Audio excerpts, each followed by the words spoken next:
Hello everyone, welcome to my new video. নিয়ে এসেছি পাতলা মাছের ঝোল। এরপরে প্রসেসিংগুলো দেখতে থাকো কি হয়।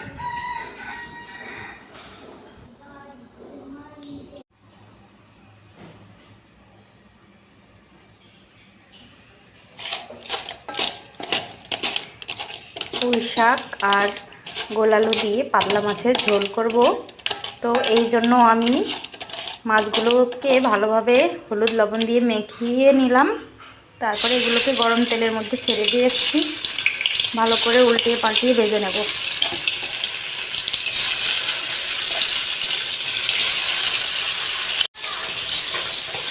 তো আমার মাছগুলো এখন ভাজা হয়ে গেছে, এগুলোকে তুলে এক সাইডে সরিয়ে রাখছি। এই যে তেল আছে, যে তেলের মধ্যে এখন আলু দিয়ে দেবো।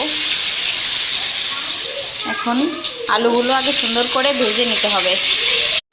তো বন্ধুরা দেখো, আমার আলুগুলো সুন্দর ভাজা হয়ে গেছে। এখন এগুলোকে একটু সাইড করে আমি রান্নাটা গোটা মশলাই করব। এই জন্য কটা জিরে ফোড়ন দিয়ে দিলাম, আর এর মধ্যে দিয়ে দিলাম একটা কাঁচা পেঁয়াজ। এরপর দিয়ে দেব কিছু লঙ্কা। এগুলো ভাজা ভাজা হয়ে গেছে, এবার আমি পুঁই শাকটা ছেড়ে দেব।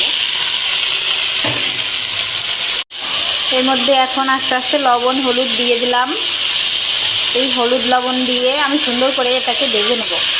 এরপর ঝোল দেবার পালা।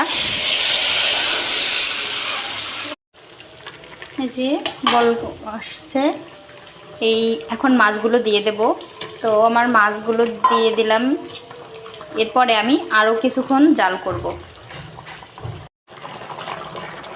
তো দুটো আলু গলিয়ে দেওয়ার পরে আমি যে ঝোলটা গাঢ় হয়ে এসেছে, এখন একেবারে নামানোর জন্য তৈরি।